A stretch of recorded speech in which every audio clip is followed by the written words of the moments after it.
Германы олон улсын хамтын ажиллагааны нийгэмлэгийн ашигт малтмлын салбар дахь түншлэл зориулсан мэргэжлийн боловсрол сургалт төслөө санаачлан үйлдвэрлэлийн дадлагжуулагч багшийн сурагч багш нарын чадваржуулах сургалтыг 10 дугаар сарын 30-наас 11 дугаар сарын 2-ны хүртэл 4 хоногийн хугацаатай Ховд аймаг дахь Хөгжил политехник коллеж дээр зохион байгуулж байна. Тус сургалт нь үйлдвэрлэл аж ахуйн нэгжид багш бэлтгэж суралцагчийг үр дүнтэй оновчт дадлагжуулах зорилготойгоор явагдаж байгаа бөгөөд сургалтыг холбооны бүгд найрамдах Герман улсын үйлдвэрлэлийн дадлагжуулагч багш бэлтгэх сургалтын жишгээр Монгол улсад хэрэгжүүлж байгаа юм а. Энэ үтний сургалтыг мэргэжлийн боловсрол сургалт төслийн Герман багш Рашрийн хард төслийн нийгмийн түншлэл хариуцсан мэргэжилтэн Од Баярнаар хариуцсан явуулж байна.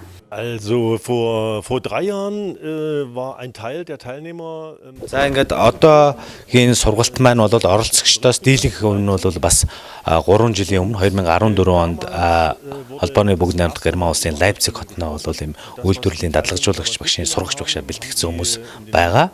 Тэгэхэд бол анх 2014 онд бол энэ сэдв бол ерөнхийдөө нэлээд шинэ буюу одоо энэ оролцогчдоор маньчсан анхныхаа удаа энэ үйлдвэрлэлийн дадлаг сургалтыг одоо хэрхэн удирдах яаж зөв зохион байгуулах юм бэ гэдэг талаар бол хичээл орж исэн бол одоо өнөөдөр 3 жилийн дараа бол бид нар тэдгээр оролцогчтойгоо цуг тэр сургалт явснаас хойш ямар ажил хэрэгжвэ, юу явагдваа гэдэг талаар нь бол төлхөө ороод явж байна. Өнөөдөр одоо энэ сургалтын онцлог бол тэгээд оролцогч маань ер нь бол энэ 2014 онд анх сурч ирсэн мэдлэг те юмнуудаа бол Монгол дээрээ энэ 3 жилийн хугацаанд бол маш сайн хэрэгжүүлсэн байна.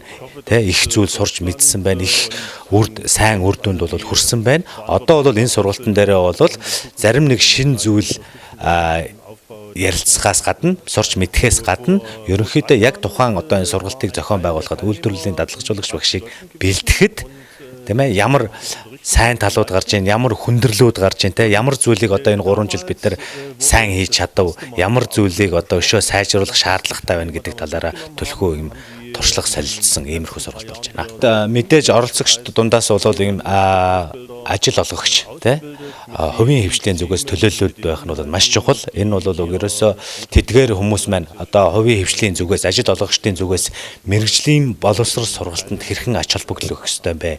Ямар зорилготой яаж ингэж сургаж явж байгаа юм бэ? Мэргэжлийн сургалтын байгууллагууд тий ямар хөтөлбөрөөр яаж явдаг, ямар ач холбогдол өгж явж байгаа юм бэ гэдгийг нь бол ажил олгогч нар яг өөрсдөө хамтран оролцож мэдрээд тэгээд хамтарч одоо мэргэжлийн боловсрол сургалтыг бол явуулах нь чухал юм аа. Энэ нь бол холбооны бүгд найрамдах Герман улс бол угаасаа энэ хосмог систем буюу тийм ээ энэ аргачлалаараа бол аж ахуй нэгжийн оролцоо бол хамгийн их байдаг одоо мэргэжлийн боловсрол сургалтад. Тийм ч учраас бол бид нар бол Монголд тийм ээ энэ мэргэжлийн боловсрол сургалтын чанарыг сайжруулахын тулд одоо гол төгсөгчдийн хэрэглэгч буюу тийм гол төгсөгчдийг авч ажилуулдаг аж ахуй нэгжүүд нь өөрсдөө тэр хүмүүсээ бэлтгэх энэ үйл ажиллагаанд бол хамтран оролцож явах нь чухал юм аа.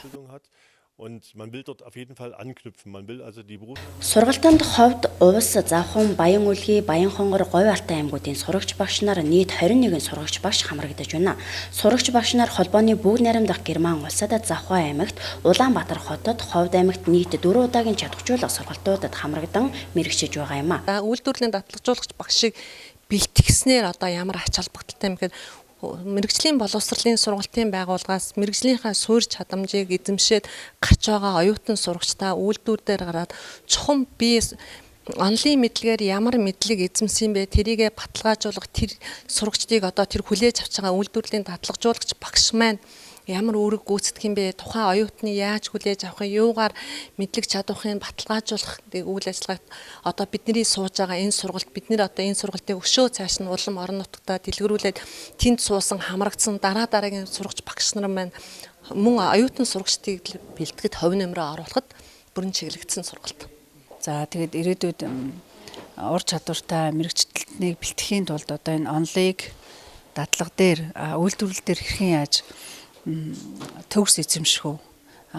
Бид нар цаашдаа одоо төрөл бүрийн одоо манайх жишээ нь хүнсний үйлдвэр тийм үү? Хүнсний үйлдвэрлэл дээр яг энэ чиглэлээрээ цаашдаа явах уу? Энд боловсроод гарч ирж байгаа боловсон хүчин байна. Цаашдаа шинэ технологи, шинэ тоног төхөөрөмж дээр хэрхэн яаж ажиллах уу?